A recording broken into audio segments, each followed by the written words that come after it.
Incorporated in 2011, Credible Blooms Limited is a Kenyan company whose flowers are a cut above the rest. My name is Eliud Jenga. I'm the CEO and founder of Credible Blooms. I may want to say that I've been in this industry for the last 32 years because I joined the industry in 1990 as an employee in several flower farms before I engaged into my own business. From our farm, we export intermediates, spray roses, and premiums. We are mainly right now dealing with only roses and eucalyptus, the ornamental eucalyptus. But we are forging forward now to start diversifying into other types of flowers in this year 2022. The company has a clear focus of taking part in the global flower market. Our farm is located in Rumuruti, 230 kilometers north of Nairobi. The area's proximity to the equator means the sunny days and cool nights provide optimal climatic conditions for our roses to grow. At 2,400 meters above sea level means the flowers grow in the optimum conditions. The farm is equipped with modern infrastructure that include the latest greenhouses, computerized irrigation systems, 2 big reservoirs, a permanent source of clean water, and a nice road network, among others. Our flowery story starts with the production of a wide range of varieties and colors that measure up to the demands of clients in many countries across the globe. We are currently exporting our roses into around 20 countries across the globe, from Europe to Middle East to Asia and some few countries in Africa. We are focused in making sure that Credible is a one-stop shop where you can come and find all kinds of flower products within the production. Varieties are carefully selected in close consultation with the overseas clients. We do client specifications. We follow whatever the clients need. We get information all over. We do an intense research on the market trend, what the clients require. Before we begin commercial production of any new variety, samples from breeders are shipped to our main customers abroad and subjected to professional VAS life testing. Once the varieties are widely accepted by our markets, then planting is done as a commercial trial or full commercial production based on the information gathered during the process. In the propagation unit, that's where we make planting material for both roses and vegetables. Where we are is roses propagation area. In this place, we are using asexual propagation, that is the joining of 2 woods together. That is a rootstock and a scion. Once we've done the grafting and we've held the union together with the use of the rubber, we now move the plant, the grafted plant, into a growing area. So what we do in the growing area, we modify the climate to be able to stop the process of growth so that we keep the material hydrated and there is no loss of water, because we need the water in the wood to form the callus tissue, so that it aids us in making sure the wood join together within the first 7 to 10 days. Then after the 7 to 10 days, we go to the next process of making roots. Remember, we have a complete plant now, like what we have here. This is a complete plant. It has roots, it has formed the union, and there is a shoot forming. When we brought this plant into the unit, we didn't have all this progress. This is the progress that has come about by way of modifying the climate in the unit so that we achieve. And this is a plant that is ready now to go into the greenhouses for rose cultivation. Our flowers are well nourished through an ultra-modern and elaborate computerized fertigation unit. Feeding of the crops is guided by quarterly soil analysis report that generates a nutritional regime to supplement key deficiencies in the soil. The fertilizer solution is then injected into the soil by the computer system that communicates through radio to all parts of the farm. Tender love and care describes everything we do once it is time to harvest the flowers. The harvesting is done by a team of professional flower enthusiasts trained to ensure the flowers are harvested at the right cut stage. We use our own plants from our own propagation, which are GMO free. After planting, we harvest them after 28 weeks. We use nets to wrap them to avoid damages. We put them in post-harvest solution and transport them within 45 minutes to maintain freshness. We use down case majorly to reduce the usage of fuel and reduce carbon footprint. We use 75% control of pests and diseases, that's cultural control, to reduce usage of chemicals, and 25% we use chemicals.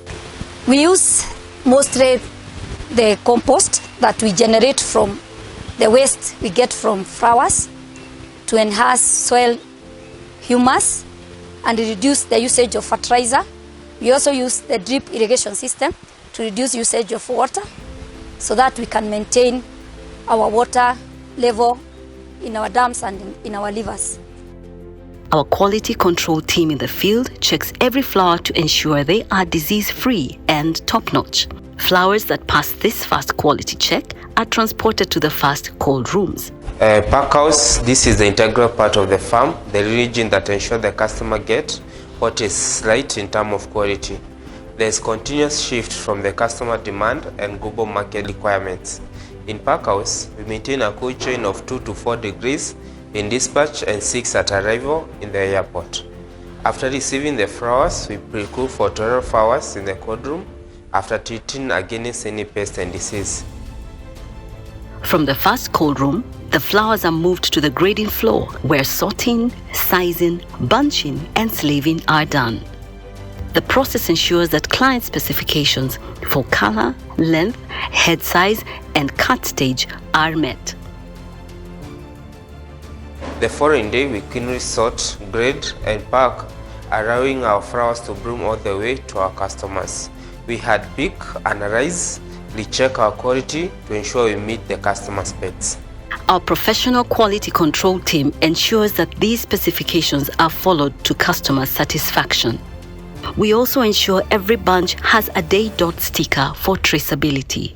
After the quality control checks, the flowers are moved to the final cold room for packing and loading. Temperatures in this cold room are maintained at 2 degrees to preserve maximum freshness. Flowers are then loaded onto a refrigerated truck for transport to the airport. In line with our commitment to sustainable flower farming, protection of the environment is critical for Credible Blooms Limited. We have constructed a modern wetland. We have a modern wetland which we have created to be able to deal with wastewater management within the farm. And this has helped us to make sure that we maintain our environment in a very high status. Currently, as you can see around, we have been planting trees so rapidly that in a short period of 6 years, this farm is looking completely covered with the trees all over. We recently installed a 100 kilowatts peak roof-mounted photovoltaic solar system. This system will significantly lower the farm's carbon emissions as it will save up to 104 tons of carbon annually. So, we can satisfy our customers' hunger for quality and freshness. Credible Blooms attained Fair Trade certification in 2018 and the NPS label in 2019. At the moment, we have several certifications which include Fair Trade, Global Gap, NPS, KFC Silver, and SEDEX. These certifications are not just labels, but they speak volumes about our practices, both on environmental and social aspects. The impact of this certification is being felt by our employees who already receive staff housing. We also provide housing, especially for our staff. Currently, we have the management staff quarters, and Credible Blooms has already put in place a plan to do around 40 units every year. So the next 5 years, we'll be having around 200 units where we house our staff. This will have serious implication in terms of reducing the distance that the staff have to travel from their residence to the workplace. But we are also looking at their security, especially for those people who come from far. So we have a plan of ensuring that we have 200 units in the next 5 years. I also wish to state that currently we are also encouraging our staff to be homeowners. The company has already initiated a discussion with a few financial institutions where we'll be able to purchase a piece of land, and our staff can be able to acquire land at a very low cost, and we do low-cost houses for them in a mortgage program with one of these institutions. This means that in a couple of years from now, our staff will not only be staying around, but they will be living in their own houses, where they are able to save the money that they are paying for rent, among other things. Soon, the community around the farm will benefit through programs funded by the Fair Trade Premium. As our flower farming business grows, so does our ambition to delight our customers in new ways. It is why the next chapter of our story is avocado farming for export as well as for oils. Now, apart from flowers, we are currently doing avocados, and this is a product that we intend to pursue it to a new level. As a matter of fact, we have actually acquired 1,500 acres of land, not very far from where we are now, around 7 kilometers. And this farm, among other crops, we are going to have 500 acres of avocados. We will do macadamia and other different types of exotic fruits, which will be both for export markets and also local market. This is one of the strategies that we want to employ to have clear diversification. We are also in high consideration of high value products, essential oils, and even veggies, if we be able to secure a direct market in Europe. And in the coming years, these 1,500 acres, we expect to fully utilize it in different kinds of activities.